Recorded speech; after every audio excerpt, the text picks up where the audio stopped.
Olá, eu sou Valdemar Jorge, estou aqui nessa noite com a Mira Grassano no programa Qual é o Valor? Vamos falar hoje sobre verdade. Vamos verificar aqui, existe uma verdade concreta ou será que existe a minha verdade e a sua verdade? Vamos conversar hoje com nossos professores. Estamos aqui com o professor doutor em filosofia Renato Moraes, da Universidade de Petrópolis, e também com o professor Cláudio Titérix aqui para falar sobre a verdade. Vamos ficar juntos, de coração sincero, saber, existe uma verdade concreta ou não?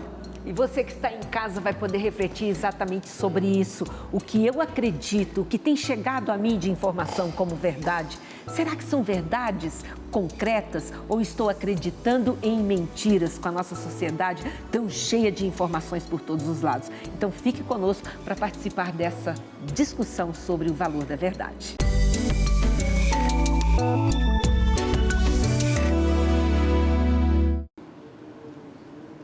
Estamos hoje aqui, então, no programa Qual é o Valor, com o meu amigo aqui, professor Cláudio. Professor Cláudio, em alguns debates, em algumas situações, a gente está com algumas pessoas e fala, olha, você tem a sua verdade, eu tenho a minha, você fica com a sua verdade e eu fico com a minha. Ora, se nós temos aqui umas circunstâncias, né, de duas verdades contraditórias, como é que fica isso? Então, não tem verdade nenhuma nesse caso? Uma boa questão, porque não pode haver duas verdades, né? Tem que haver uma só. É claro que se duas pessoas estão pensando diferentes, uma das duas está errada. Ou talvez até as duas estejam erradas, né? Grande definição de verdade que pauta no meio filosófico e que ficou muito marcado é a de São Tomás de Aquino. Aquela que diz que a verdade é uma adequação do intelecto com a coisa. Ora, se eu estou vendo uma coisa e a outra pessoa está vendo a mesma coisa, as duas teriam que ter, no seu intelecto, ver a mesma coisa. Isso é verdade. Se elas não estão vendo, há algo nesse trabalho de foco, de olhar aquela verdade. Há um obstáculo que está atrapalhando ou a coisa ou o intelecto, para que os dois não estejam vendo a mesma coisa e, com isso, chegar à mesma conclusão, que é a verdade. Porque agora chegou essa circunstância, agora eu falo assim, não, mas você coloca muito de emoção, né? Muito de sentimento, né? Não, eu sinto que isto é o melhor, né? Mas esse sentimento, como é que fica aí entre você estabelecer a inteligência, né? Que te comanda e te determina para um determinado movimento e o teu sentimento que te move para outro lugar? E aí você fica nessa discussão, né? Se você deve sentir o sentimento, seguir o sentimento ou seguir aqui o teu intelecto. Sentimento e intelecto são duas coisas distintas, embora possam trabalhar juntas.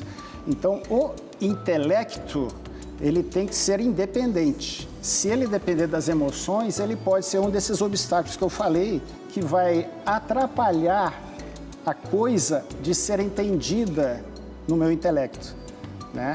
Então, a emoção, ela tem que ser colocada num plano secundário.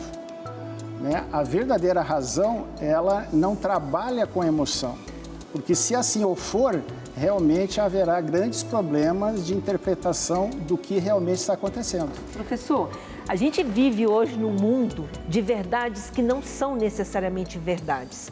E nós, como pobres mortais, muitas vezes a gente não tem condição de identificar. Será que o que eu estou vendo é verdade? Será que o que eu estou ouvindo é verdade? Como é que a gente lida com essa complexidade, professor Renato? Boa noite a todos, né? É um prazer estar aqui, aproveitar a companhia do Valdemar, da Mira, do professor Cláudio, né? E, bom, a pergunta que você faz, Mira, ela é muito relevante, porque, de fato, nós temos, assim, uma série de modos de enxergar as coisas, nós somos diferentes. E aqui, até aproveitando a definição que o professor Cláudio deu, né, que realmente a verdade é a adequação entre a coisa e a nossa inteligência, vejam, é uma adequação. Nós, seres humanos, pela nossa própria limitação, não somos capazes de esgotar toda a verdade. Isso é uma coisa que um pouco ataca o nosso orgulho, né? Nós desejaríamos poder conhecer todas as coisas de uma maneira plena. Usando São Tomás também, professor Cláudio, eu lembro que ele dizia que nós não somos capazes de esgotar sequer a essência de uma mosca. Ou seja, nós não conseguimos compreender totalmente nem mesmo uma mosca.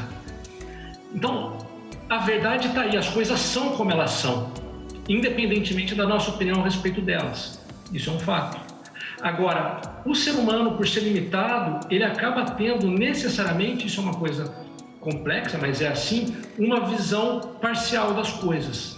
Então, até parte dos desacordos que surgem das pessoas vão vir justamente disso. Eu tenho uma visão que ela tem algo de verdadeiro, mas não é a verdade toda. O Valdemar vai ter outra, o professor Cláudio vai ter outra, né? Então, no embate que nós vamos ter, isso que justamente é o bom diálogo, nós conseguimos melhorar o ponto de vista de cada um. Eu vou escutar do Valdemar uma série de razões que vão iluminar aspectos da realidade que eu não tinha percebido. O professor Cláudio vai trazer outros que eu também não tinha me tocado. E o ideal de uma boa discussão é que nós vamos sair com um conhecimento melhor do que aquele com que nós entramos. Só que aceitando que ele não é perfeito, não é total. Então, de fato, o problema que há hoje, não sei se vocês vão concordar comigo, é que as pessoas, elas colocaram a questão da verdade centrada principalmente na opinião das pessoas e não nas coisas em si. Então, a partir do momento em que o que importa é a opinião, de fato, eu vou ter uma opinião diferente da minha sobre uma série de temas, de Valdemar e nós todos aqui. Se eu falo, não, cada um tem a sua verdade, vejam que até a possibilidade da gente discutir, da gente se entender, acaba. Não há mais comunicação entre nós. Agora, ao contrário, se eu admito que eu vou ter uma opinião, vocês também, e, de certo modo, há uma verdade nelas, é algo real, não é puro, vamos dizer assim, subjetivo, não é uma invenção, não é simplesmente uma opinião ou um desejo que eu quero que seja assim, não.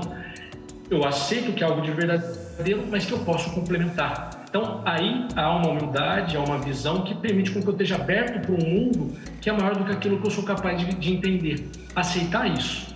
E eu diria que é o modo mais bonito da gente aprender, na verdade, a gente saber que há coisas maiores do que nós mesmos. E a própria verdade é maior do que aquilo que eu posso abarcar dela. E por isso eu posso procurá-la e nunca vai acabar essa busca. Mas sempre vai ser boa, sempre vai poder trazer uma riqueza a mais do que eu tinha antes. Né? Então, não sei, Mira, essa é um pouco a ideia que eu tenho. Professor, o senhor tem uma ideia, uma sugestão aí na cabeça, um exemplo, né, para a gente trazer aqui, até para o público entender de forma mais palpável do que a gente está falando? Porque algumas coisas, elas são concretas. A gente pode ter opinião sobre elas, mas a verdade daquilo não vai mudar. Eu queria exemplificar para quem está nos ouvindo compreender e caminhar conosco. Perfeito, perfeito. Veja, tem um exemplo que eu acho que pode ajudar aí, né? Até um exemplo de um campo que, em princípio, seria algo que não teria dúvida e seria uma verdade total. Eu até diria para você, e é mesmo, né? E é mesmo. Vamos pensar no campo da física. Então, houve vamos assim, a teoria da relatividade do Einstein, ela traz uma compreensão sobre a realidade superior, que abarca mais coisas do que o que o Newton trouxe. Então, ele trouxe para nós um ganho no conhecimento da verdade. Agora, a pergunta é, significa que tudo que o Newton fez era falso? Não. Veja que com a física clássica, o ser humano foi capaz de ir para a Lua. Então, olha que interessante, de um lado eu posso dizer, a relatividade é mais verdadeira do que a física clássica do Newton. Agora, não é que a física do Newton era uma mentira. Era o que era possível conseguir naquele momento. Então bate com o que você está falando. Há coisas que são verdadeiras em si mesmas, independe, eu diria, a maior parte, principalmente no mundo físico, eu falei, nós seres humanos não somos capazes de esgotar a essência de uma mosca. Mas a essência de uma mosca, ela é como ela é. Mesmo que nós não consigamos entendê-la completamente. Então, veja, Mira, que no fundo, a verdade, ela é como Deus vê as coisas. Deus é quem sabe a verdade. Nós, seres humanos, participamos disso e vamos conhecendo. Não quer dizer que a gente não possa conhecer, por exemplo, no âmbito das coisas materiais, na lógica, na matemática, coisas que são verdadeiras e realmente não há muita dúvida. Quer dizer, a soma dos ângulos de um triângulo são 180 graus. Isso é uma coisa que está lá, acabou, está acertado, ninguém vai duvidar disso, né? Agora, veja, à medida que a gente vai avançando na geometria, certamente haverá ainda muitos outros campos para se conhecer. E não quer dizer que o que a gente não conheceu até agora não é suficiente. Eu entendo a sua pergunta e eu noto uma preocupação que eu acho que é muito valiosa, que a partir do que eu falo, você pode cair no relativismo se você distorce. De fato, é um perigo. É isso que está acontecendo. Mas não, é justamente o fato de haver uma verdade absoluta que me permite saber, não, aquilo que nós vamos conhecendo em muitos campos, não em todos, como eu falei, da matemática, na lógica, mas em vários outros campos, por exemplo, vamos pensar na política, vamos pensar na própria ética. Nós todos temos uma noção, roubar é ruim, por exemplo. Nós todos aceitamos isso como um juízo ético. Agora, a profundidade com que nós entendemos isso é diferente. Inclusive, há pessoas, o professor comentou, o professor Cláudio, né, da subjetividade, pode acontecer com um criminoso que ele fique de tal modo obnubilado, quer dizer, ele fique tão obscurecido o senso moral dele, que mesmo coisas básicas ele já não consiga perceber. Não quer dizer que essa é a verdade dele, não. Quer dizer que a capacidade dele de abarcar o que é verdadeiro está defeituosa. Então é como alguém que está com tá daltônico, né? O daltônico, para mim, parece um bom exemplo, né? As coisas têm as cores que possuem. Daí é uma discussão interessante, mas elas têm as cores que possuem. Para um daltônico não é assim. Por quê? É que realmente para ele não é e tudo bem. Não é isso. É que o órgão de captação, no caso a visão dele, está com defeito. Então, isso acontece muito no ser humano, né, Mira? Então, há coisas que nós podemos conhecer, mesmo no âmbito moral, no âmbito político. Isso aqui depois acho que a gente pode até desenvolver. Eu não sei se o professor Cláudio também concorda com isso, mas olha, o ser humano, ele é capaz de obter graus de certeza diferentes de acordo com o campo de conhecimento em que ele está agindo. Isso Aristóteles fala no começo da Ética Nicômaco. Ele diz que é tão equivocado você exigir de alguém que está fazendo um discurso uma prova cabal, vou demonstrar matematicamente que a monarquia é melhor que a república ou a república é melhor que a monarquia. Eu não consigo provar isso matematicamente, ir num quadro, vou pôr lá a fórmula e vou comprovar para vocês. O que eu posso fazer, sim, é dar argumentos. Olha, historicamente foi assim, tem esse problema na monarquia, tem essa vantagem na república, ou o contrário, eu consigo dar argumentos. Então, esse tipo de discussão, que não é uma certeza absoluta, não é matemática, não é demonstrativa, não deixa de ser verdade. Mas é uma verdade menos segura do que a verdade ao contrário na matemática. Ele diz, na matemática, eu quero uma demonstração, não me basta um argumento. Então veja que às vezes um problema que há no âmbito do conhecimento é você querer ter o mesmo grau de certeza para todas as coisas. Também não dá. Mas não significa que não ter certeza que não haja verdade. Poxa! Muito bom.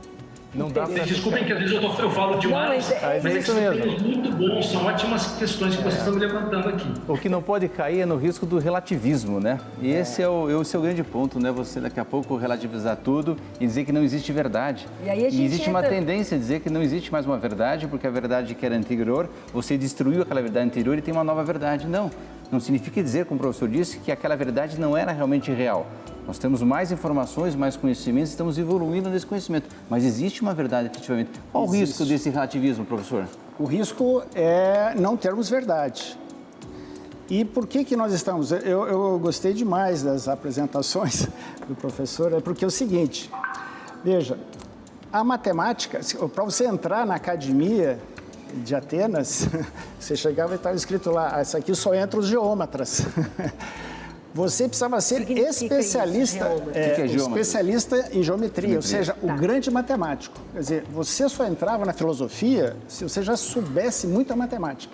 Por quê? Porque a matemática é, de uma maneira geral, inquestionável, como confirmou o professor. Eu posso chegar a uma conclusão e ninguém duvida. Mas e a filosofia? A filosofia também pode chegar a conclusões que podem ser comprovadas. Eu poderia dizer o seguinte, aquela famosa do Sócrates, né?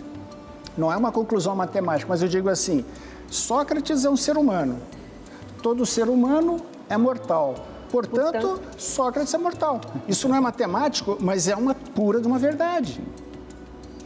O todo é maior que as partes. Então, isso é inquestionável e não é matemática. Então, eu posso, usando a filosofia, atingir níveis de confirmação e de certeza que, às vezes, até pode chegar a superar a matemática. Então, a matemática é uma excelente ferramenta e eu uso muito a ferramenta.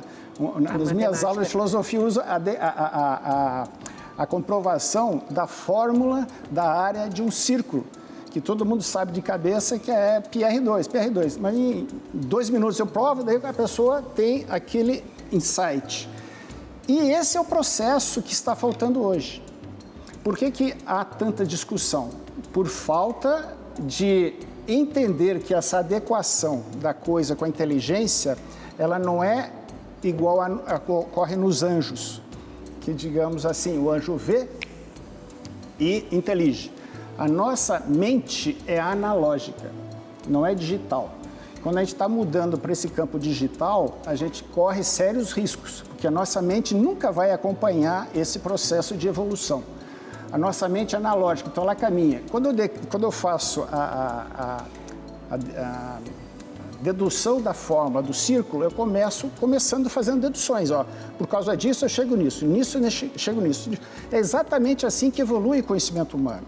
É de uma verdade, evolui para outra. O professor falou de Newton para Einstein, agora estamos nas teorias quânticas já, na física. Isso é uma evolução. Então, mas para isso você precisa assimilar. Eu volto a esse tema que eu falei no início. Como é que a gente se apropria de uma verdade? Usando, por exemplo, a religião católica, por exemplo, você pega a Bíblia e eu acho que qualquer católico há de entender, né, honesto, que tudo que tem ali é uma verdade. Mas agora eu vou pegar uma máxima simples. Deus é amor. Quando eu falo Deus é amor, Deus é amor, o que isso significa? Então eu posso repetir essa verdade, mas eu não sei o que ela significa, porque eu não fiz o processo que o próprio Aristóteles falou, que evoluía, vamos dizer assim, o processo de aprendizagem, que é a simples apreensão, a reflexão e o julgamento. E que na Igreja Católica, que se apropriou muito dessa filosofia, nós temos Hugo de São Vítor, que escreveu o Opúsculo sobre o modo de aprender, que ele disse, nós temos que ler, meditar e contemplar. São as mesmas 3 fases. Se eu somente leio, eu captei aquela verdade tal qual eu olho uma maçã. Mas o que me diz que aquilo é uma maçã, eu preciso passar por um processo analógico de meditar aquela informação. E isso que ninguém faz. Eu estudei bastante, estou estudando muito a educação e esse processo que está acontecendo na educação no mundo inteiro. Nós estamos tirando a fase meditativa do processo de ensino-aprendizagem. Que é a mais importante, né, professor? Claro, que é a mais importante. Agora, eu quero reforçar aqui, até para a gente discutir no nosso próximo bloco, essa questão da relativização, ela é tão grave e ela é tão presente hoje nos nossos dias, porque a gente confunde exatamente com o que foi falado aqui. Eu tenho a minha opinião, eu tenho o meu olhar de mundo e tal. E você vai perceber na discussão aqui do programa que a gente começa a aceitar o inaceitável. Enfim, sabe aquele ditado, os fins justificam os meios? Vocês vão ver como isso se configura no nosso dia a dia. Como, por exemplo, mas vocês não vão responder agora, tá? Imagina uma pessoa que tem um filho que está doente e ele não tem como comprar o remédio e ele vai fazer algo errado para ter acesso ao recurso para comprar esse remédio para salvar o filho. É verdade que há uma necessidade, mas e aí? Nós voltamos já falando sobre isso, sobre a relativização.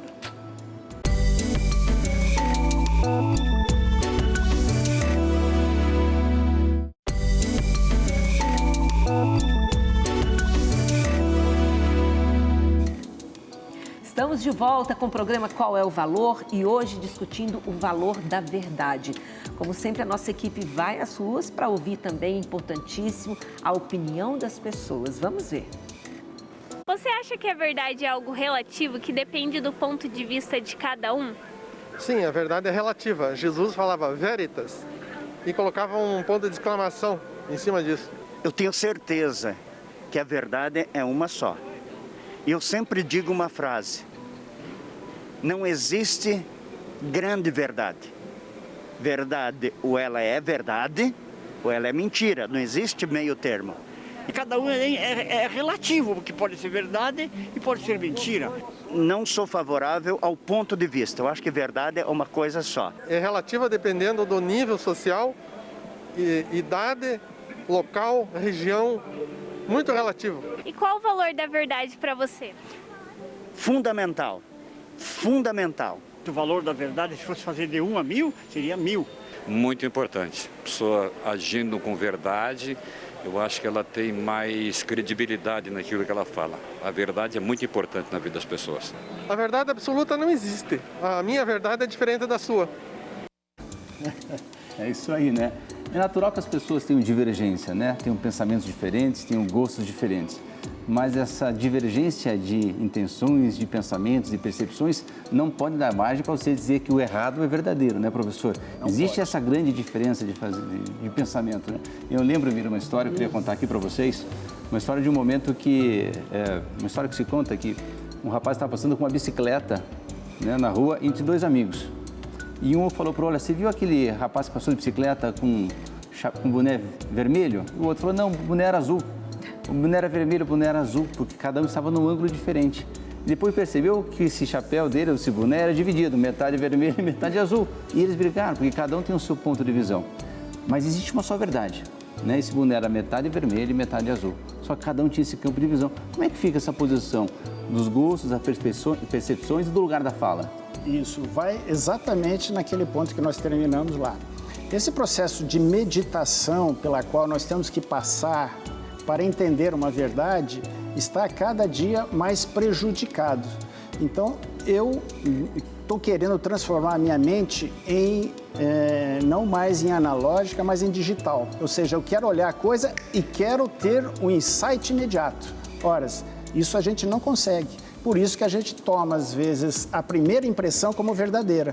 E aí dá a polêmica. Não, mas eu vi isso. E o que vale é o que eu vi, né? Então, novamente, a meditação ou a reflexão, se for usar a linguagem de Aristóteles, ela é o fundamento para se chegar à verdade, para ter acesso à verdade. Se eu chego e digo, Deus existe? Ah, tá, Deus existe. Pá, Deus existe. Pô, mas, Deus existe. Isso deveria mudar a minha vida. E não muda por quê? Porque eu não paro para meditar. Então, a Igreja Católica evoluiu com a sua educação porque tinha a preocupação de ensinar as Escrituras, ou seja, evangelizar o povo. Por isso que a Igreja Católica, digamos assim, desenvolveu muitas escolas. Agora, isso foi caindo, né? Na história da educação houve um grande crescimento e agora decaindo. Então, hoje, não me interessa mais eu fazer com que o aluno medite. Interessa mais que eu faça com que ele aprenda uma atividade e que ele tenha como finalidade ele buscar algo produtivo para a sociedade. Se ele fizer isso, é o suficiente. Não interessa isso é que mais. Está provocando a nossa cegueira, né, professor? Exatamente. Daqui a pouco a gente começa a pensar o seguinte, né? A mídia diz uma coisa, né? A maioria das pessoas podem dar uma direção, mas porque a maioria diz que aquilo é verdade, verdade ou é? Não necessariamente. Porque, na realidade, essa maioria pode estar enganada, a mídia pode estar enganada de uma maneira geral, e você tem que ter essa busca sincera pela verdade, né? Por que a gente acha que a maioria é que está com a verdade, né? São Tomás explica aqui nas questões disputadas sobre a verdade, que é justamente porque todos nós temos em nós uma semente que Deus colocou, que é, vamos dizer assim, o início da nossa inteligência. E nós carregamos também princípios morais naturais. Então, nós temos não só os direitos naturais, nós temos todo um sistema natural dentro de nós que nos faz viver.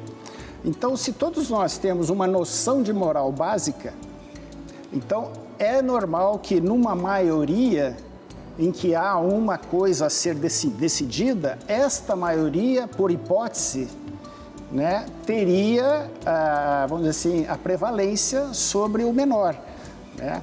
Mas isso seria se todos tivessem esse processo de entender o bem e o mal, que é o aqui e o agora, sendo verdadeiro e falso. Então, o que é bem e mal, na realidade, volta-se para dentro de mim como verdadeiro ou falso.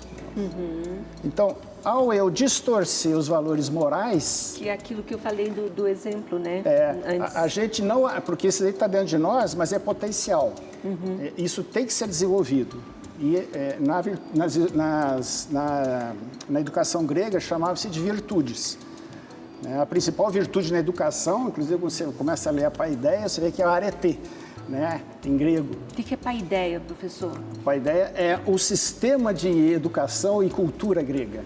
Tá? É um livro, inclusive, que um grande escritor escreveu. E começa explicando que a educação dos gregos começava em cima da arete. A tradução literal seria virtude, mas é algo muito mais que isso. Mas, ou seja, entendendo como virtude, se eu não começo a aprender desde cedo virtudes, eu não consigo chegar numa idade da razão e consiga discernir bem as verdades que me se apresentam, porque daí eu vou ver o meu gosto, as minhas paixões, tudo isso vai me influenciando, porque eu não controlo mais as minhas virtudes, ou eu não tenho mais virtudes. Hoje em dia, nas escolas, não se ensina virtude. Exato. Agora, a consequência que eu percebo de tudo isso, professor Renato, professor Cláudio que está aqui com a gente, é que é como se nós estivéssemos hoje vivendo dentro de uma bolha, onde a gente assiste tudo e vai absorvendo, vai acreditando, vai tomando isso como verdades para as nossas vidas, quando na verdade não são. E aí eu vou chamar agora para a gente assistir um trechinho de um filme que também é um filme que chamou muita atenção, fez muito sucesso, Matrix ou Matrix, que a gente fala aqui, né? Para a gente ver o que acontece com esse personagem principal, o Neo, quando ele é despertado para essa verdade, quando ele tem que escolher as duas pílulas lá, e nós vamos comentar um pouquinho aqui sobre isso. Eu imagino que deva estar se sentindo um pouco como Alice, escorregando pela toca do coelho. Eu acho que sim. Vejo isso em seus olhos. Você é um homem que aceita o que vê, porque pensa estar sonhando. Ironicamente, não está muito longe da verdade. Você acredita em destino, Neo? Não. Por que não? Porque eu não gosto da ideia de não poder controlar a minha vida. Eu sei exatamente o que quer dizer. Deixe que eu diga por que está aqui. Está aqui porque sabe de uma coisa. Uma coisa que não sabe explicar, mas você sente. Você sentiu a vida inteira que há alguma coisa errada com o mundo. Você não sabe o que é, mas está ali. Como uma farpa em sua mente, deixando-o louco. Foi essa sensação que o trouxe a mim.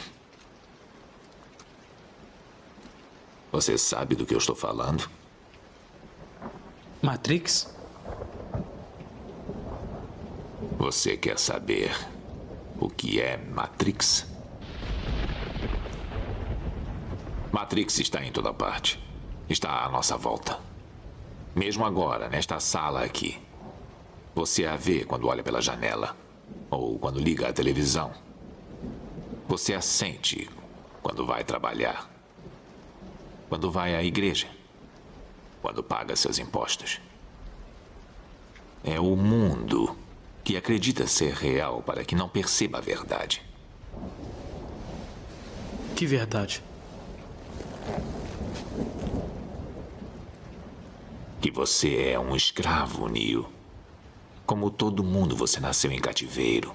Nasceu numa prisão que não pode ver, sentir ou tocar. Uma prisão para a sua mente.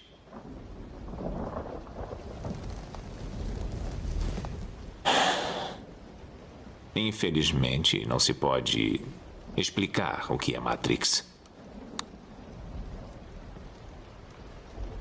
É preciso que veja por si mesmo.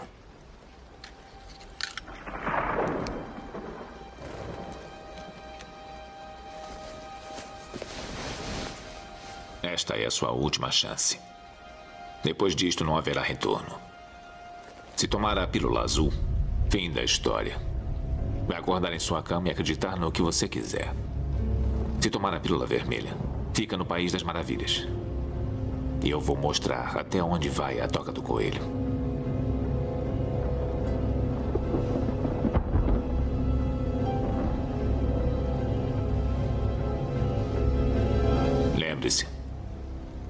Eu estou oferecendo a verdade, nada mais.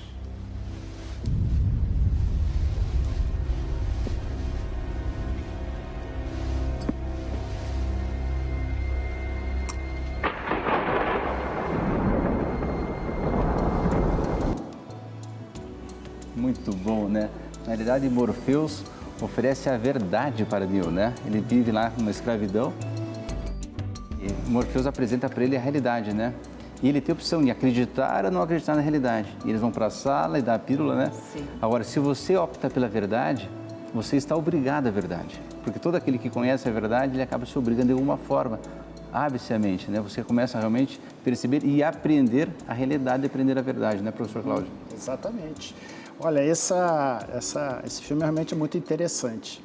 É que essa verdade, se você não for estimulada, você não sai dela. Realmente é um nascimento. Esse processo, todo o processo que a Igreja Católica utilizou na educação, montava-se em cima desse processo de meditar as Sagradas Escrituras. Então, as Sagradas Escrituras é um livro, é como se fosse a pílula. Ao você sentir revela, o gosto da primeira, né? Santo Agostinho, ele achava que eram histórias de crianças, né? Que a mãe dele, Santa Mônica, falava para ele. Quando ele foi ler, e a primeira vez que as Escrituras falaram com ele, ele teve esse processo ali do Morfeu. A verdade está aqui. Então, mas esse processo é o processo que os gregos desenvolviam. Eles chamavam contemplação natural. Quer dizer, o sistema educacional deles fazia com que o ser humano, a inteligência deles, subisse ao nível mais alto possível. Que pudesse ser. O cristianismo veio, pegou essa contemplação e levou a um nível mais alto ainda. Mas o processo é o mesmo. Então, se eu não treinar hoje com pequenas coisas a fazer com que a mente desenvolva, ou seja, medite ou reflita, nós nunca vamos ter acesso à verdade. Porque é uma coisa simples, a verdade só existe onde tem inteligência. E agora eu vou ver com o professor Renato, vamos falar um pouquinho com ele, professor Renato, e como encontrar a verdade, né? E depois que encontramos a verdade, como lidar com ela? Essa é uma ótima pergunta, não, Valdemar? De fato, né? Onde encontrar a verdade? Eu diria, ela está ao nosso redor. Nós temos que abrir os olhos para vê-la, né? E, claro, à medida que a gente vê o mundo, surge a admiração pelo que está aí. Até Aristóteles diz que esse é o começo da filosofia. A admiração quando a gente vê o mundo, as coisas que acontecem, que nós buscamos uma explicação para elas. E, à medida em que a gente vai pensando, que a gente vai refletindo, a ideia da reflexão realmente é fundamental. É interiorizar. A verdade, ela diz, na medida em que é a adequação da nossa inteligência à realidade, há, como a gente comentou, uma interiorização. De fato, eu preciso assumir, eu preciso trabalhar aquilo.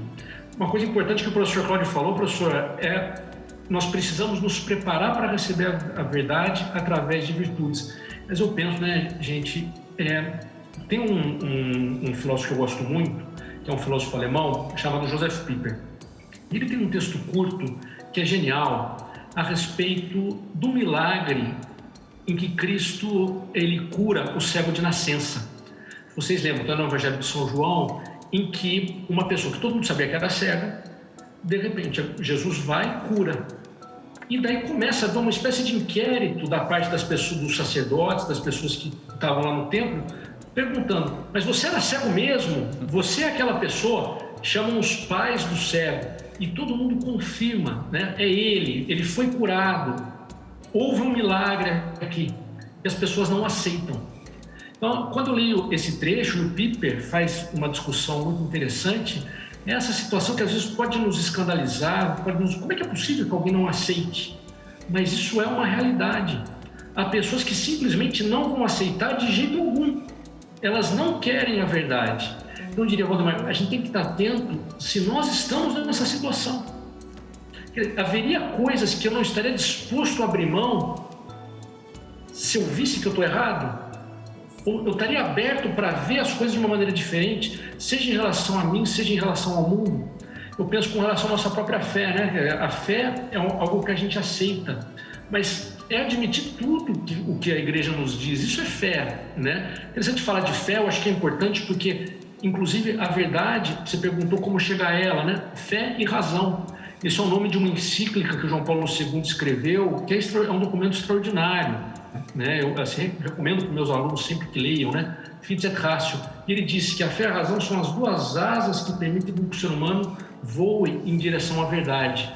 Então, a fé, ela nos dá um grande material para a gente descobrir a verdade. E depois nós nos prepararmos e estudarmos. O estudo é um caminho para adquirir a verdade.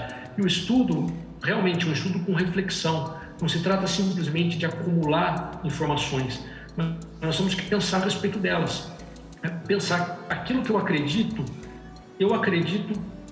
como algo meu mesmo, ou simplesmente porque disseram. Não é errado a gente acreditar em muitas coisas porque os outros nos disseram, não é? Não se trata, isso é assim mesmo. Muito do que a gente aprende, que a gente sabe, vem de outro. Mas é haver uma adesão que se torne pessoal, e isso exige virtude. Qual virtude que é principal? Uma delas, não diria que seja a única, mas a humildade, não é? A humildade de aceitar que o mundo, a realidade é maior do que nós. Não sou eu que sou a medida da verdade. Ao contrário, eu vou me adequar a ela, eu vou ser medido por ela. O que eu estou falando aqui para vocês não é verdadeiro porque eu estou dizendo. Vai ser verdadeiro ou não de acordo com o que seja, se está de acordo com a realidade. Então, claro que todo o processo de eu aprofundar na verdade, de eu aprender, é refletir, estudar, crescer. Curioso, você comentou em determinado momento, né, Valdemar, não, foi o professor Cláudio, perdão, né? Deus é amor. Essa frase, né? Então, é uma frase que a gente pode ter vários graus de conhecimento dela.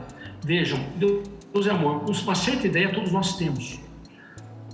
Se nós lemos, por exemplo, o diálogo do banquete do Platão, nós vamos ter uma noção de amor intelectualmente mais profunda. Porque o diálogo, o banquete é justamente isso. São várias versões, várias explicações sobre o que é o amor, para terminar com Sócrates falando o que ele considera. Depois tem que continuar um pouco o diálogo, mas esse é o ponto central. Então, uma pessoa que estuda isso amplia o conhecimento dele do amor. Mas vejam, só o conhecimento teórico, no caso de algo como o amor, não é suficiente. Uma pessoa que ame de verdade, ela acaba conhecendo o amor muito melhor. Então, alguém que vive a caridade, ela chega em dimensões do amor que só o estudioso não alcança. Vou mais além. Deus é amor. Quem entende isso melhor? Os santos, os místicos. As pessoas que estão próximas de Deus, eles conseguem entender isso melhor do que qualquer pessoa, por mais brilhante que seja, só no nível teórico. Então, de certo modo, Valdemar, eu digo, a gente aqui, eu acho que aqui cabe falar isso, porque é verdade. A santidade é a melhor porta para se chegar à verdade, naquilo que é mais essencial. Não significa que a gente deva deixar de lado o estudo, a filosofia, os conhecimentos humanos, não. Mas o próprio conhecimento humano, ele é muito, mas muito aperfeiçoado quando ele é iluminado pela razão. Tem uma encíclica que eu gosto muito também, do Papa Leão XIII, que ele fala sobre a filosofia na igreja, né? Uma encíclica que, inclusive, o Pastor Eterno, é uma encíclica que fala sobre São Tomás como o guia do conhecimento da igreja. Mas o Papa fala uma coisa muito interessante. Ele fala que os cristãos, à medida em que eles se permitiram serem iluminados pela fé, foram capazes de fazer uma filosofia superior a tudo que havia antes. E olha, eu dou aula de filosofia, muitas vezes em ambientes que não são católicos, e eu estudei muitos autores que não são católicos, são às vezes até bastante contrários, mas realmente o que o Papa falou me parece perfeito. A melhor filosofia foi feita não se confundindo com a fé, mas com a ajuda da fé. Então vejam que também isso eu acho que é um ponto importante. À medida em que nós vamos diminuindo a nossa proximidade com Deus, nosso conhecimento dele, mesmo em termos de virtude, a gente falou de virtude, a fé é uma virtude também, quando isso vai se enfraquecendo numa sociedade, a capacidade dela de buscar e de aceitar a verdade diminui. Então, não é à toa que hoje nós temos todo esse problema de relativismo, de dúvida. A gente vê um senhor, certamente com toda boa vontade, falando, né, que a vontade é relativa, cada um tem a minha é diferente. Mas veja, até isso que ele está falando, ele coloca como sendo uma verdade, que vale para mim também. A verdade é relativa. É uma frase que ela mesma é um pouco contraditória. A verdade é relativa, mas essa verdade é relativa não é relativa, não. Isso é verdade mesmo. É que, é claro, a gente precisa ter verdades em que a gente se baseie e que não dependam da gente. Então, eu acho que esse é um caminho, né, Valdemar, para você muito crescer na verdade. É estudo, é aprofundamento da fé. O que o professor Cláudio falou da reflexão, isso é muito importante. Né? Para a gente ter essa reflexão, nós vamos ter que fortalecer a vontade, né? A gente volta agora, daqui a pouco, para o intervalo e voltamos daqui a pouquinho.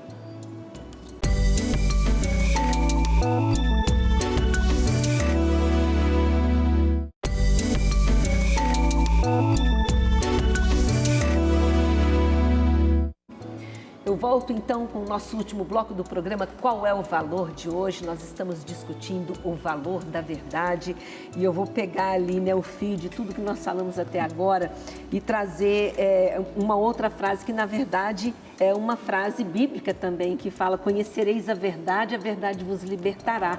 Então, conhecer a verdade é também libertador, né, professor? A gente se liberta das ilusões.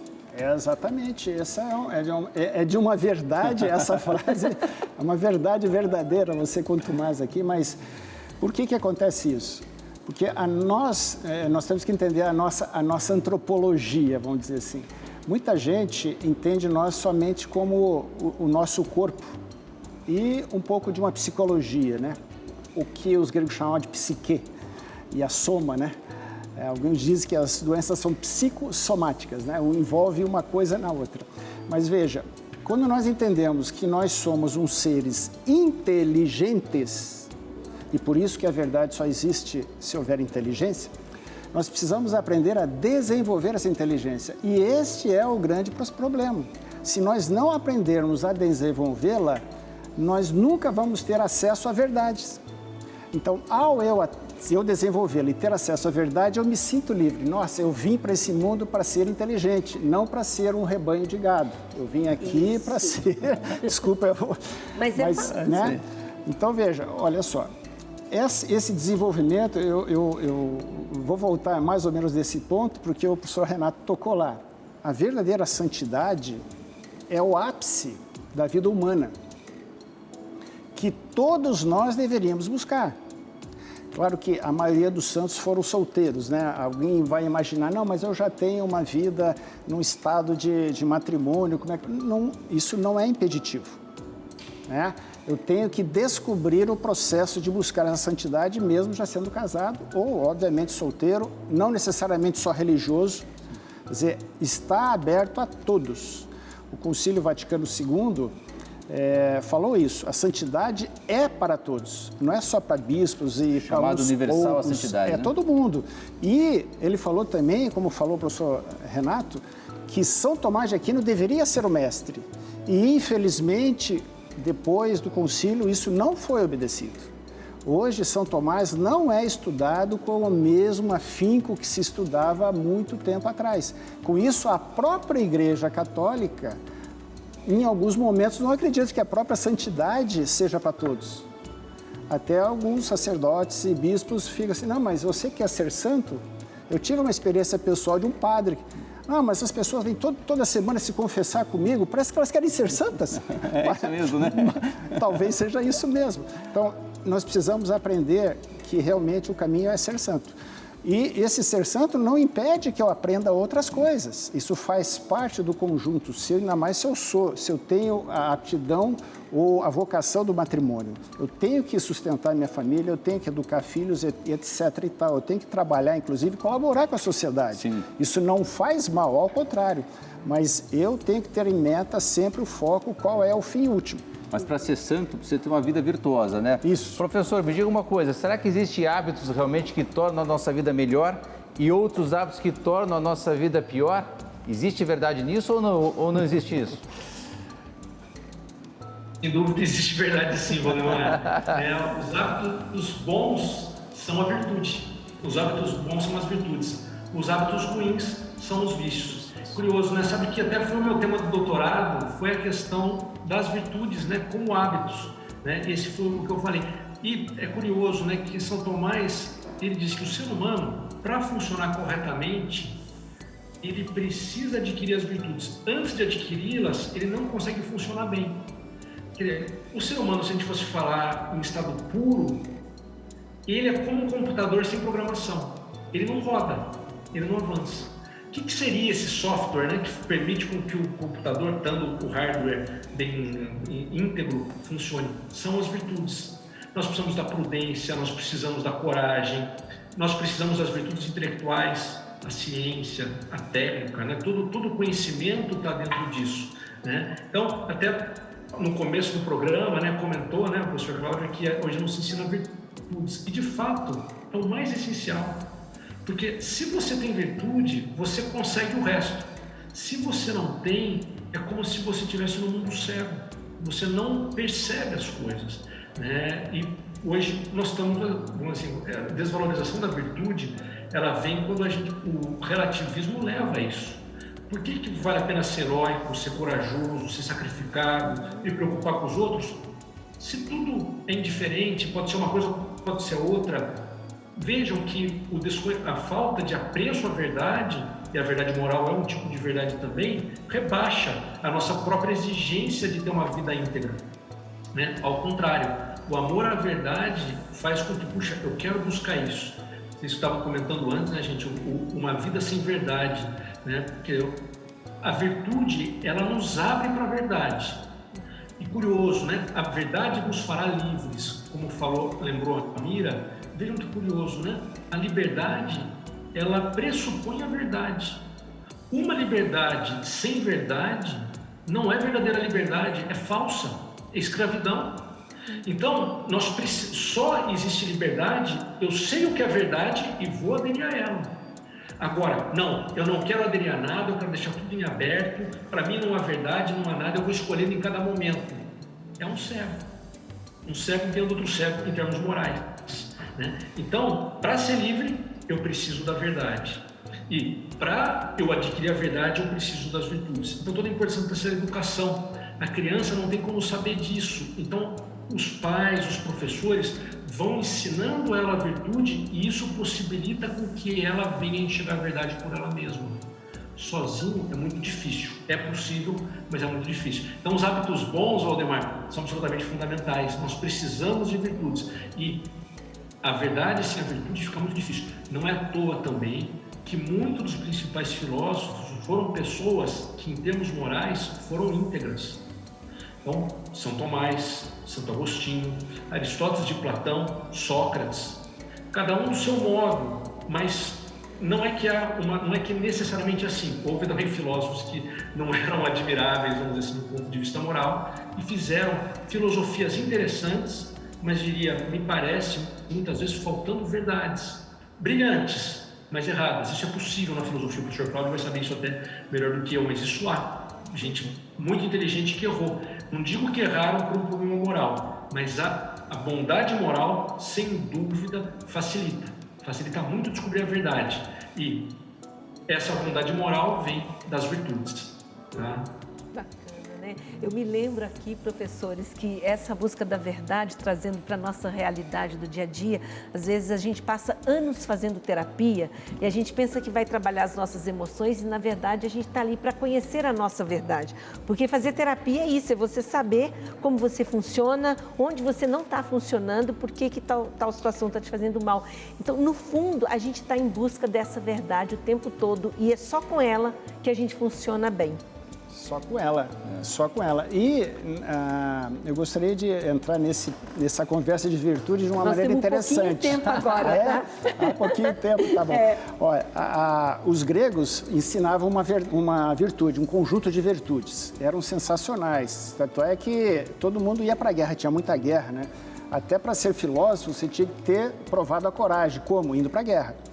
Hoje, o professor Renato falou ali que é difícil hoje eu exigir que alguém morra pelo outro, imagine, quanto mais para o inimigo, né? Menos ainda. Mas essas virtudes chegaram no cristianismo e receberam no cristianismo um upgrade, vamos assim dizer, um levantamento que não era natural. Tanto é que São Tomás chama-se virtudes infusas. E foi de tal maneira importante que mudou a sociedade ocidental. O Império Romano caiu por si só, né? Mas veio essa virtude. Essa virtude foi atacada, né, no final da Idade Média, por vários motivos que não vamos entrar aqui agora. Aí, o Barão de Montesquieu renasceu com umas virtudes chamadas virtudes cívicas, que não eram a mesma coisa que as virtudes gregas, mas que quais, por exemplo, foram fundados os Estados Unidos. E os Estados Unidos tornaram-se o primeiro país do mundo, que talvez seja ainda hoje o primeiro, graças ao que essa instituição primária. Mas a partir daí foi caindo de novo, por outros problemas que é interessantíssimo se a gente algum dia pudesse discutir. Mas o fato é que hoje não se ensina mais virtude. Vamos fazer um programa específico sobre virtudes cívicas, né, Mira? Muito bom. Pode ser. Professor Renato, muito obrigado. Foi um prazer enorme falar com o senhor aqui. Vamos voltar em outra oportunidade, viu? Boa noite para o senhor. Boa noite, gente. Olha, muito obrigado pela conversa e parabéns por esse programa. A gente tem a chance de falar na televisão sobre esses temas, é uma alegria enorme, né? Então, estou à disposição, tá? E parabéns aí pela iniciativa. Muito obrigado. Foi um prazer a todos aí ter nos conhecido. Obrigada, professor Cláudio. Obrigada, Valdemar. E a todos vocês que nos acompanharam hoje. Até o nosso próximo programa.